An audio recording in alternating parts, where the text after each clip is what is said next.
versus chainsaw. It looks painful. Our hospitals are taking care of more patients than ever. You're all right. With medical teams under constant pressure. Can Dr. Pixie come to resource, please? Somebody as poorly as this little one, we really need to treat them quickly. To meet our expectations. I'm just worried about what it's going to be like afterwards. But there's a crucial member of the team we sometimes forget. I've never ever been on a bed like this. The hospital bed. Another ward, another storage, another bed. In our lifetime, we are likely to need one of them at least 3 times. I've probably spent a quarter of my life on a hospital bed. In this series, our cameras have been given unprecedented access to beds in 4 very different hospitals across the country. It's life and death and everything that goes in between. We'll see the world through the bed's eyes. Hello, my love. Hiya. As they share the most challenging, I don't know what to do. I don't know. most intimate, and most rewarding Hospital wonderful. moments of our lives. Thank you for being here. Have you been anywhere else? A hospital cannot function without beds. Beds are vital. This is The Secret Life of the Hospital Bed.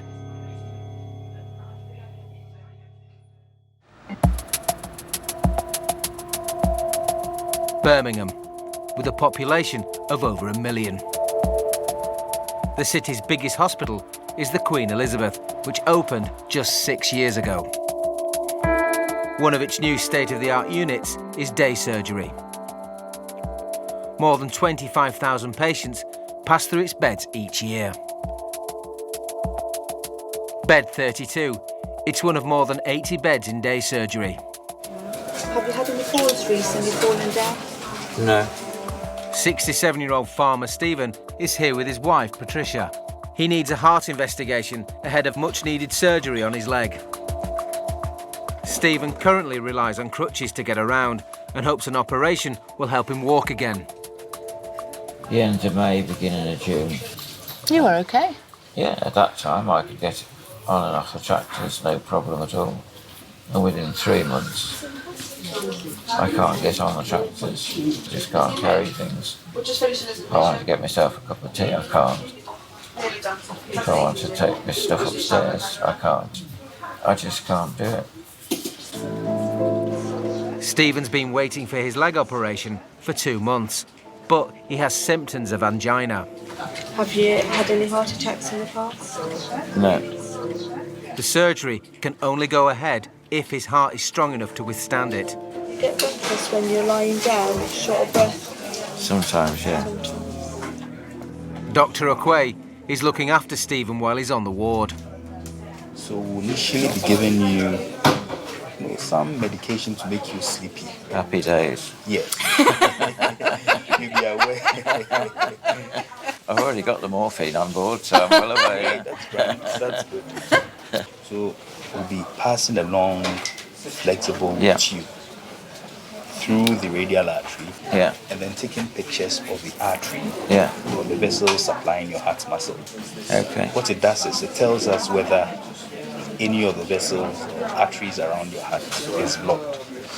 And this is as a result of the angina you are experiencing. Yeah. You just want to go to sleep, don't you? Yeah. It's wet. Stephen and Patricia have been married for 24 years and have 5 children between them. They own a small holding in Shropshire. Stephen's leg problem is making it difficult to keep the farm going. He's had to keep reducing his expectations, if you like, of what he can do. And at the moment, what he can do is virtually nothing. You know, with 2 crutches, he can't, as he said, can't even make a cup of tea now for himself. If he can get better and be mobile, he will be so much happier in himself. I'm going to pop these in. Nurse Geraghty has worked on the ward for just 2 months. She prepares Stephen for his angiogram. Oh my God, I don't do needles. You don't faint, do you? No, I don't faint. I just don't like them. No, he sticks them in our cows, you're all right. It's not a problem. Well, sometimes the big ones don't like to be touched. This is a problem. But a kind of chat-up line. I have to concentrate. Sorry. Okay. Sorry, you alright? Yeah, I'm fine. I just don't do needles. Talking about this man. I've come for your blood sugar if that's alright. Oh, right, yeah. Which part do you want? Just the things that were on the end. I'll be alright. Yep. Although the medical staff may come and go, bed 32 will be with Stephen in the ward, into surgery, then back to recovery. Yeah. Okay, see you later. Okey-dokey. It's stressful. Hoping this heart problem is not too bad, can be controlled with medication. So the leg operation is now all dependent on today's results.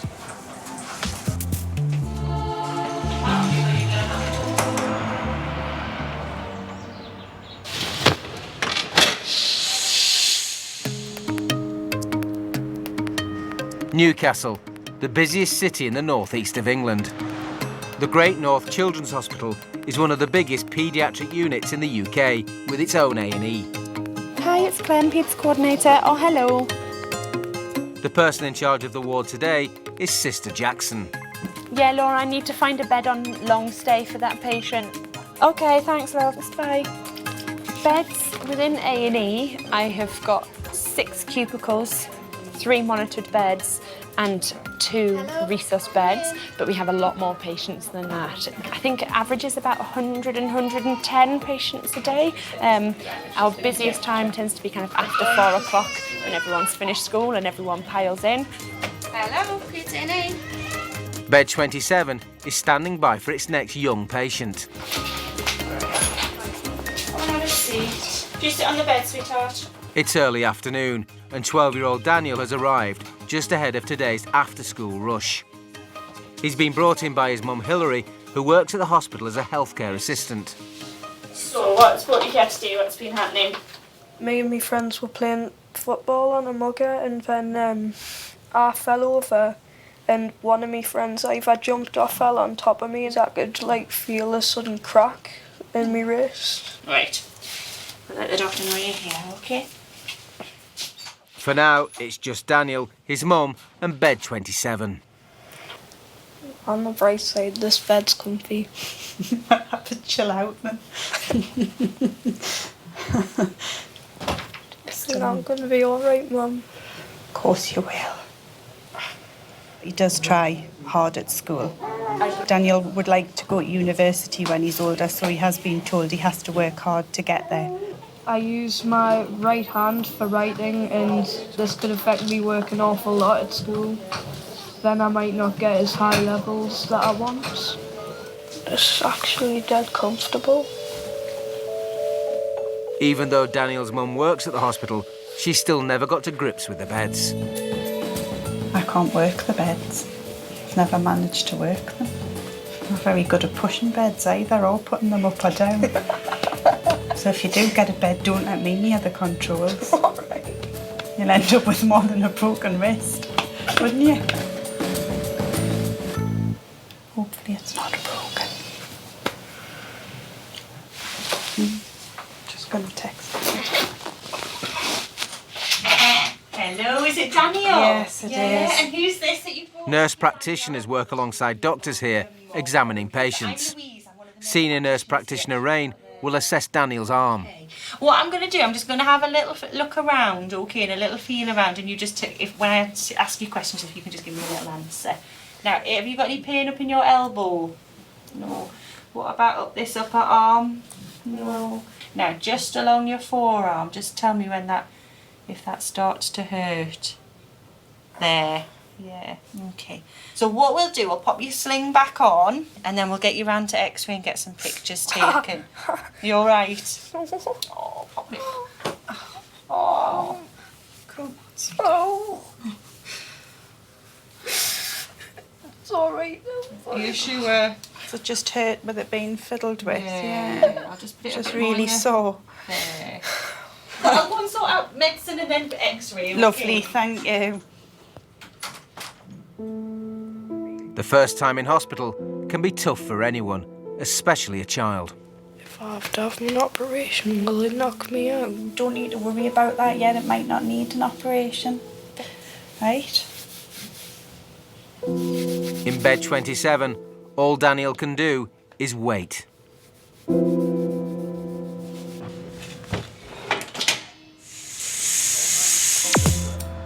The emergency department of Newcastle's Royal Victoria Infirmary is open 24 hours a day, 7 days a week.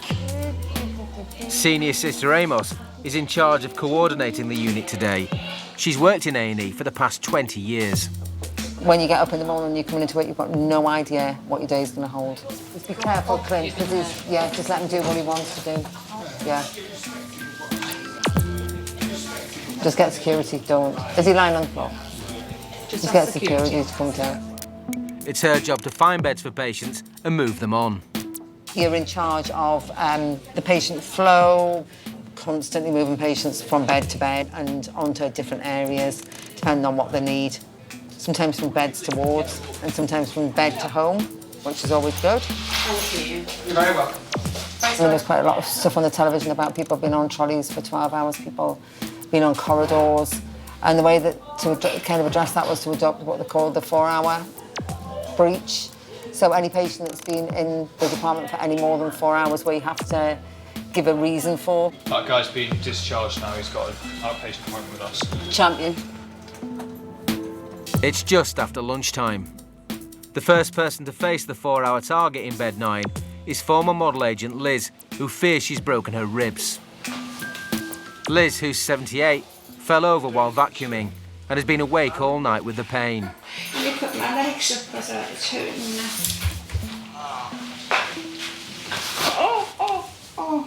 Right. Are you comfortable there? Are you comfortable there? Oh yeah, lovely, but I still think I cracked a little bone in there and there. It's very painful, is it? Really hurting. There. Hello, you. Hello there. Hello, you. Hello.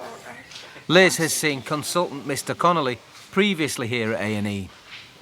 You like us here, don't you? What happened this time?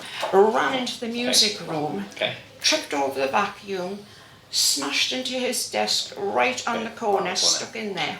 Right into the front of your chest. It's stuck in there. Is this the territory here? Sorry. Okay. Just take a slow breath in for me. And stop when it hurts. When you do that, what sort of pain level is it? If 10's the worst pain you can imagine, what do you get when you try and breathe? A 9. That's a 9. Okay. Yeah. You may not like me for the next bit. Would you just put your hand where you saw and try and have a cough? You don't want to, really. That's okay. Listen, we'll get you. Okay, listen, we'll get your painkillers up first. Okay. Yes. So don't go running off anywhere. Okay. Thank you.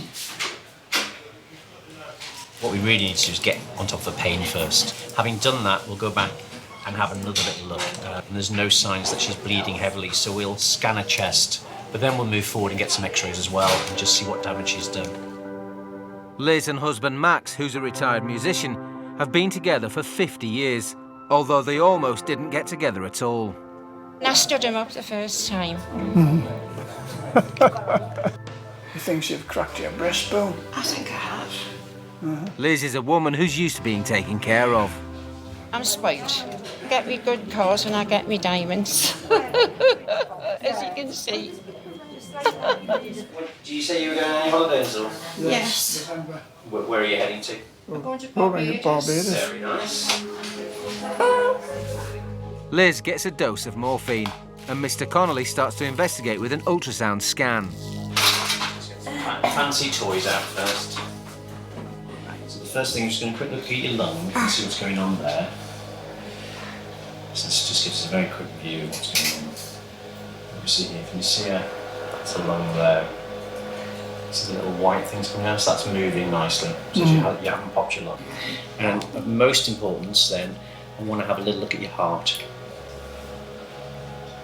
There's no blood around there, which is the most important. Despite her fears, this scan reveals no obvious damage to Liz's heart or lungs. And I think had it been a little bit further over, it would have punctured me out. Because my heart's just there. The medical team want to check if Liz has any other injuries. Bed 9 makes the journey to the X-ray department. Need some X-rays of your ribs, your breastbone and your upper back, okay? Can I pop your necklace off? Yes. Yes. Liz has been in bed 9 for an hour and 15 minutes. Her diamond necklace has to come off because metal can interfere with an X-ray and block anything behind it.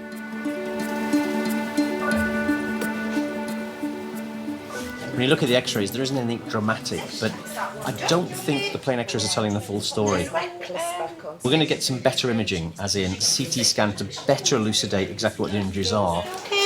Enjoy your holiday. You're very brown. Have you already been away? Did you go No, away quite? no, You just I saw you get all your sun there. Oh, is that what it is? I just live in the wrong place, obviously.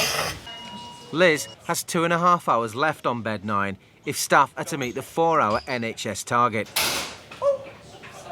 But the results of her X-ray remain inconclusive. More tests are needed. I've got to ask you, is the bed comfortable there? Lovely. Oh, you're Absolutely lovely, this bed. I'm going to take it home with us. Are you? I'm just trying for some kippers. Kippers? But he won't let me cook fish in the house. Really? The smell In a short while, Liz will be taken for a CT scan. She's hoping it might reveal the cause of her intense pain. And it's not her only worry. Gosh, I haven't got anything on there. I took it off. The diamond's gone. Is it there? You know, I'll have a little look for you. Because it could be sitting on it. Aha, I've got it. I've just seen it. Yes. Oh. I've got it. I'll put your necklace on with the solitaire on. Yeah. All right, so we don't lose it. Diamonds found, and all is well with Liz's jewellery. But doctors still need to find the source of her pain. But at least we've got that back for you. Oh, thanks, my darling. Thank you. Oh, what a nice girl she is. Oh!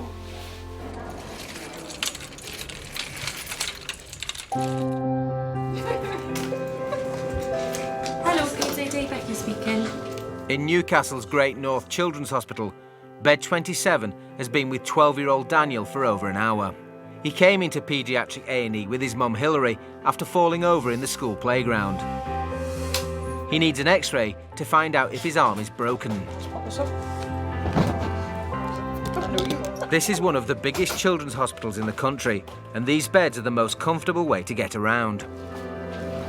You're thoroughly enjoying yourself.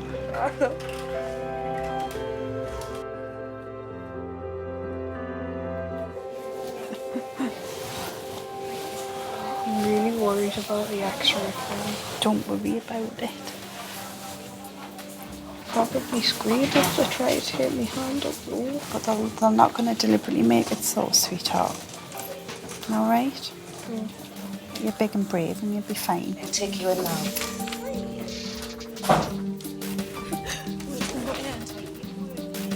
I'm just a bit upset when he's in pain because I know he'd be well looked after. I think it's just more nervous for him in case he has broken it and because he's in pain. Ah.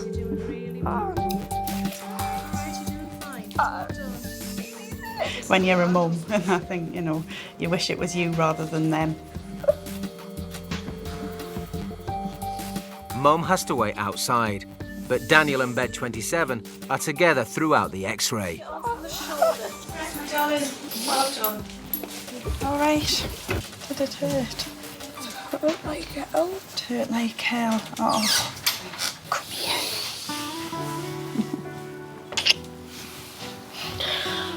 Messing your hair up.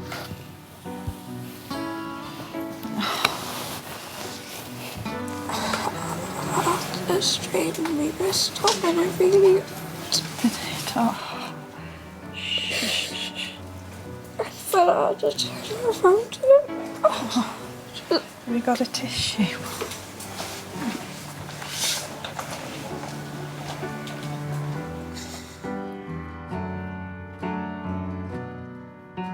Daniel is back in his room. It's my birthday in 12 days. Yeah. I never knew I was going to have a birthday with a cast on. I think that it'll be a bit harder because, like, I would only be able to open presents with one hand. Fingers crossed. Keep everything crossed that it can just have a cast on it. How's it, Daniel? Orthopaedic specialist Dr. Rushton has Daniel's results. I'm one of the bone doctors. Shake hands. Nice to meet you. Right. So you've broken your wrist, unfortunately, and you've had this fall. And it's fractured through there and just come out through the side, and it's moved into a slightly bad position. So I think what we need to do today is pop a nice little cast on to make you a lot more comfortable.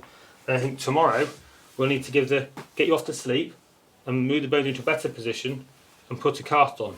So is that like an operation? It is, yeah. It's painkillers and a cast for Daniel. He's going home to his own bed tonight, but he'll be back tomorrow for surgery on his arm. I'm still quite concerned, but the doctor has explained it more so that I'm about 40% less concerned. One thing is I'm definitely in a lot less pain. Daniel's been extremely brave today. I'm very proud of how he's behaved. He's been, for being in so much pain, he's been exceptional. I think he's more concerned that he can't give his little sister a cuddle. Bed 27 is readied for its next young patient.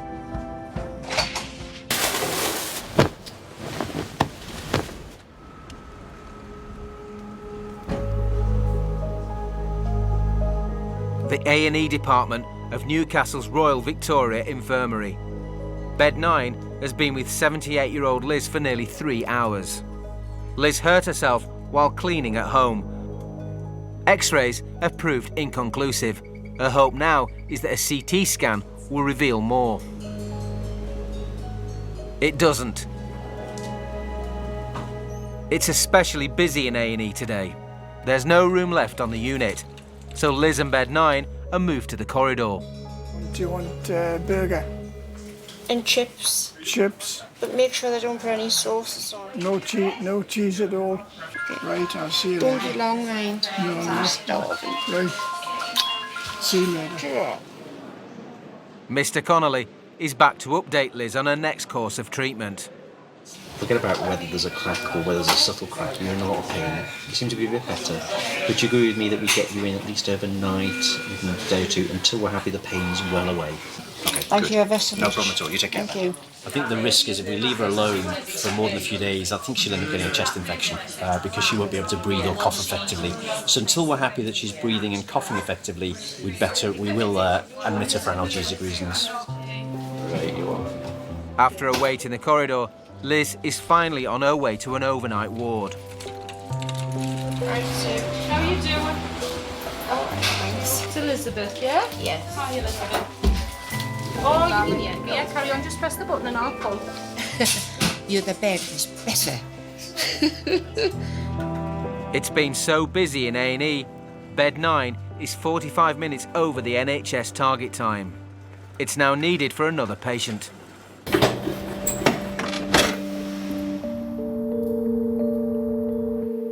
There are 44 beds in the Royal Victoria Hospital's A&E department. Each bed sees many patients every day. And for Bed 9, it's proving a busy time. Next patient is 40-year-old chef Turan. He's agitated and keeps leaving the room. You know where you're going, don't you? Yeah, just that room there. You okay? I'm not okay. I know you're not okay. Huh? What's the matter? Turan has come into A&E with head and neck pain. He says he was beaten up. Looking after Bed 9 is healthcare assistant Little. Right, just... The team don't know if Turan's shortness of breath is down to his injuries. Okay, right? Nice deep breaths. Okay, you're going to be seen by the doctor very, very shortly. So just try and calm down, all right? Right, I know what's good because I've got a... Healthcare assistant Little finally persuades Turan to lie on the bed, but instead of waiting for a doctor, he gets up again. Still going upstairs, come on. Right, okay, that's fine. I know it's my motto when I come to work, is to get on with people. Sit there. Turan, just sit there.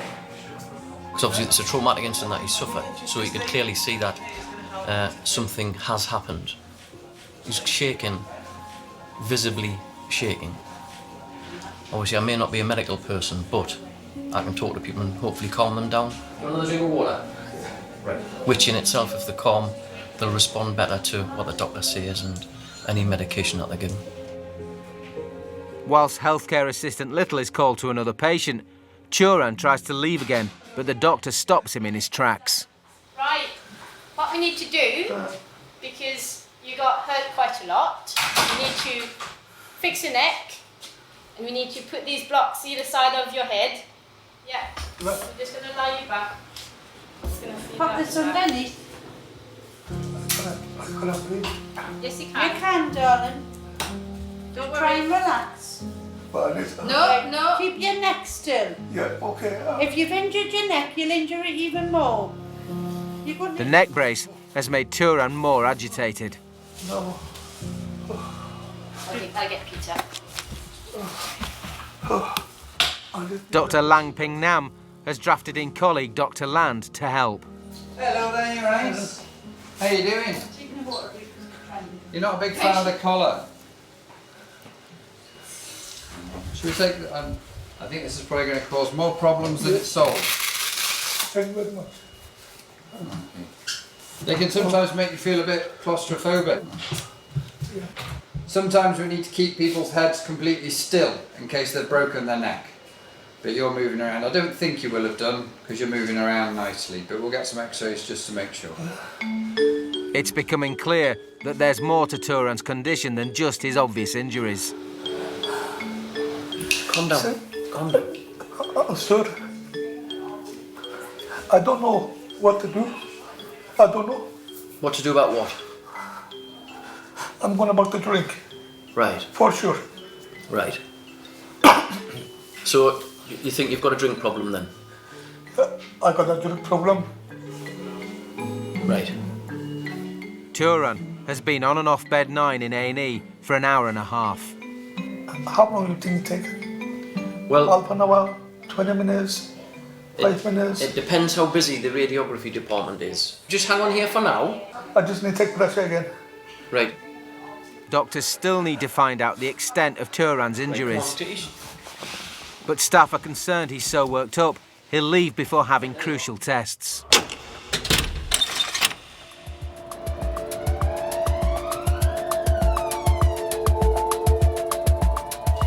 This is Hesus, a unit in A&E where seriously ill and injured patients receive potentially life-saving treatment. Can I have a look in your eyes? Yeah. Just look down. The beds here see around 1,000 patients a year. In the Hesus area, we have 6 beds, 4 designated for adults, 2 designated for kids.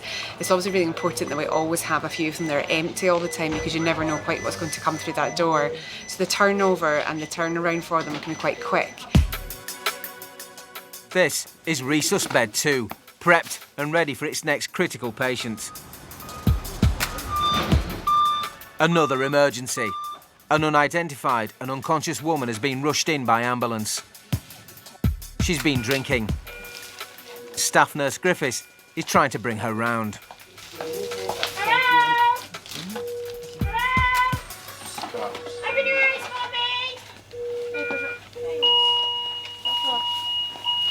So what background have we got? Does anyone know the story? Found collapsed in the street, no identification.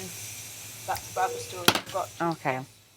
Dr. Atwood is the consultant in charge of the shift. Hello, my love. Hiya. Hello there. Hello. Oh, okay, and she's vomiting, isn't she? Get some bloods off her, get a little bit of fluid up on her, and bang a tube in. Our main thing is GCS is free, basically. Fine, okay. The GCS tells the team how conscious a patient is. This unidentified woman has the lowest possible score of just 3.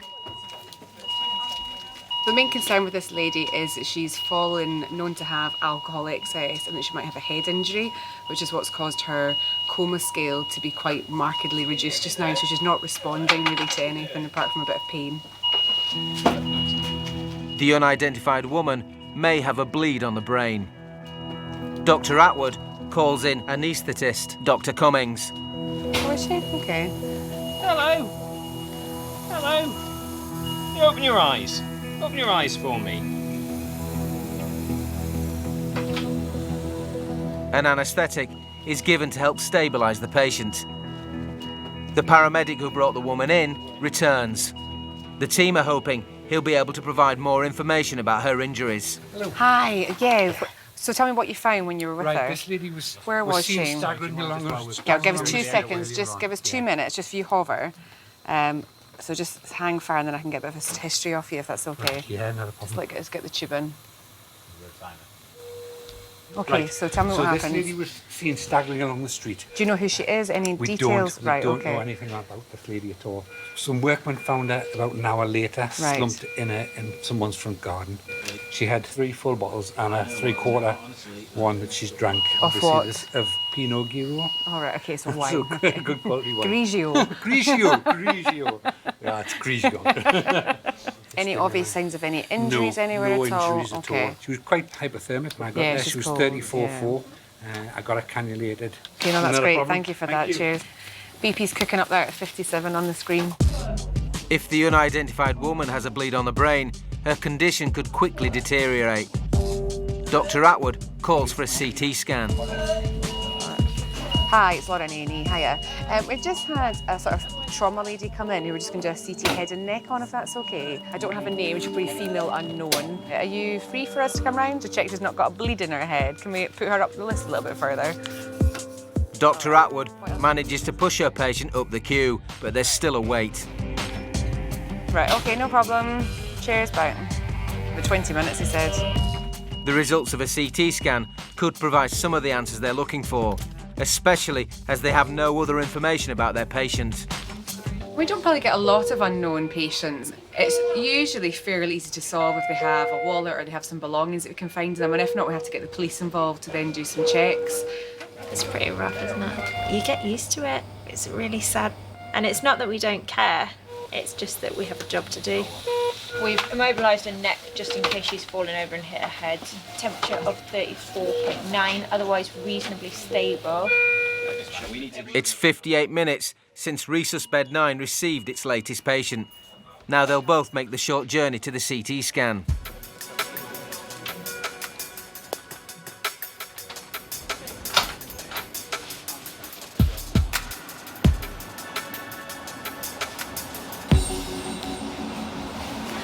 There's no obvious head injury on CT that I can see. The scan has shown no signs of a bleed on the brain. It means the unidentified patient can be moved to the critical care unit for observation, parting company with Rhesus Bed 9. She's gone to ITU, where they'll look after her now. And we may or may not hear what happens to her, to be honest. Quite often they go to ITU and that's the last we hear and we carry on. It's how it works in A&E. We see people for a very short space of time and then they leave and that's it, and you see the next person. I don't know what's going to come back in onto that next bed. Somebody's little kid might just be playing on it next and they don't know what's just happened on that bed. And that happens a lot.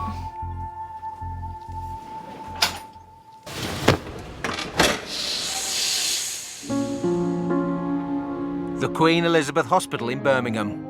In day surgery, bed 32 has taken 67-year-old Stephen for his angiogram. He needs an operation on his legs to help him walk unaided.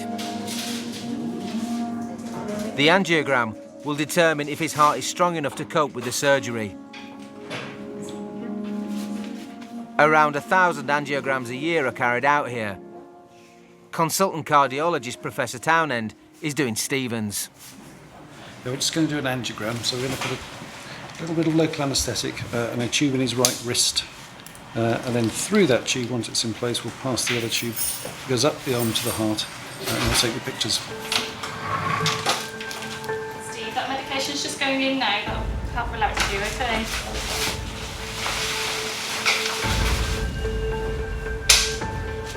That's all right.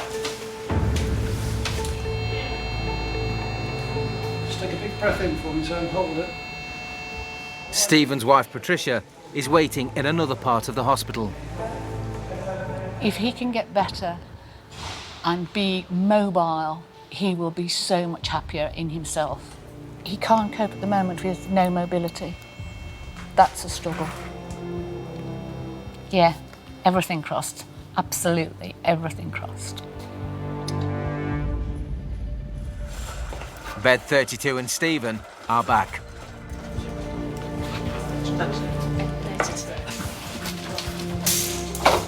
Hi. Thank you. You look quite sprightly. Oh, I am, yeah.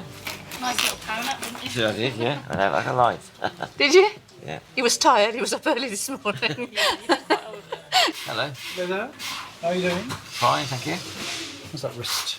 Professor Townend, who carried out the angiogram, has Stephen's results. But the important bit is what we found today, which is that your arteries are minimally irregular. There's some slight bits of furring up, but nothing that's causing any blockage to blood flow, nothing that would cause chest pain. Wow. So really good news. That's excellent. So he's got his MOT then? Pretty much. You're good for another 5,000 miles. Oh, excellent, excellent. I just good got grief. 2 legs to do the 5,000 miles on. Thank you very Thanks, much thank you. indeed. Thank you.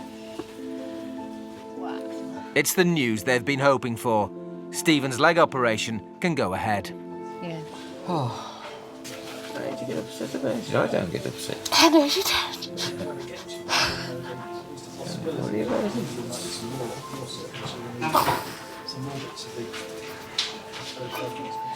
Once I knew that the heart problem wasn't going to stop the leg operation, it was just a massive relief. But you don't actually realise how tense you are until you get that person saying it's okay. A few tears of happiness, yes. And now we can look forward to the next one. Cheers. Bye. Thank you very much for your help. Thank you. Thank you very much. Bed 32's work for today is over. Stephen and Patricia head back to their small farm in the hope he'll soon be able to walk again.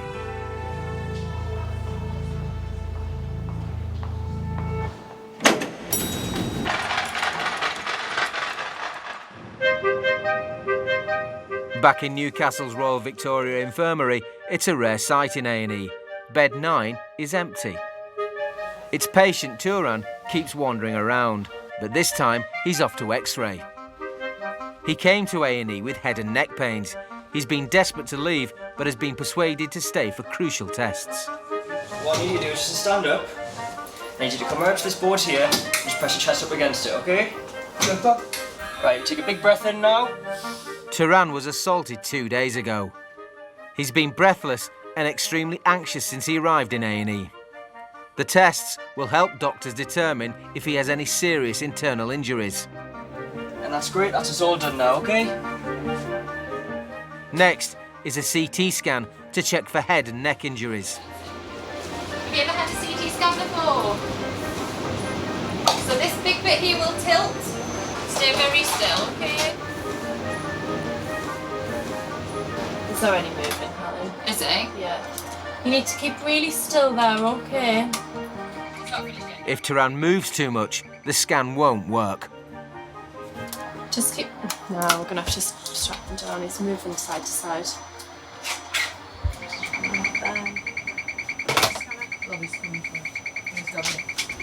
Alright, finished. It's been nearly 2 hours since Turan was allocated a bed in A&E. Staff are concerned that the breathlessness and agitation Turan has been experiencing might be partly down to the drinking problems he disclosed earlier.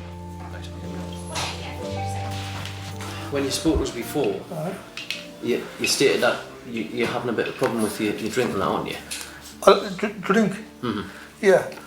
Right. I'm going to give you a leaflet here, all right? And on there's the number, all right?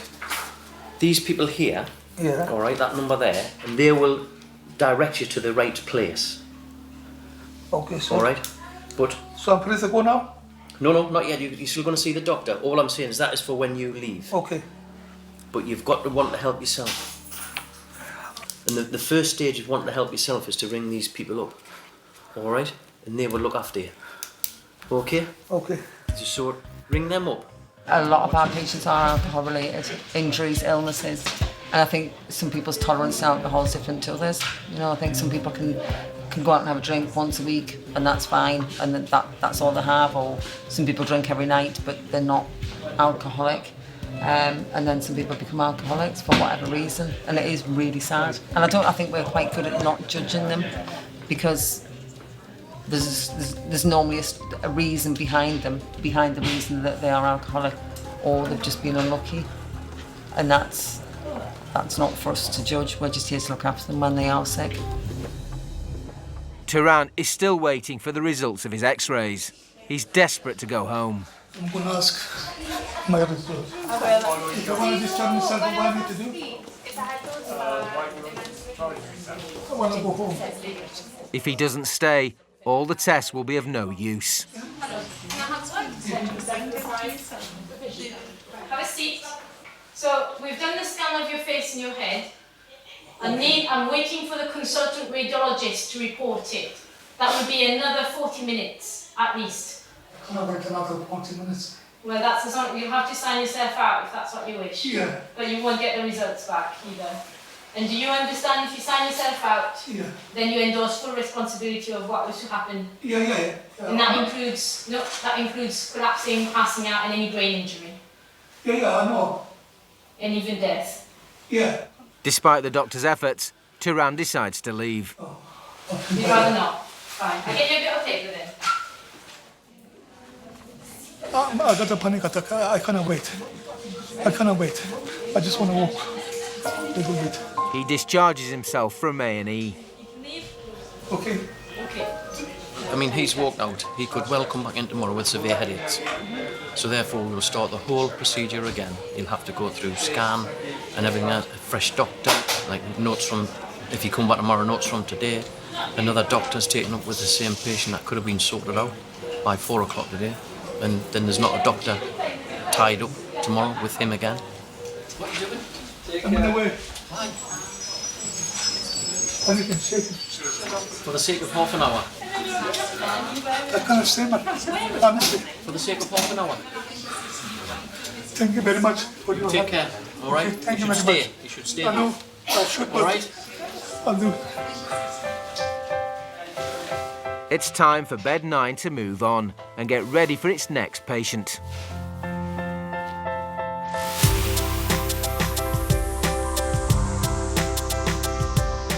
Our hospital beds have given us intimate access to the work of the NHS.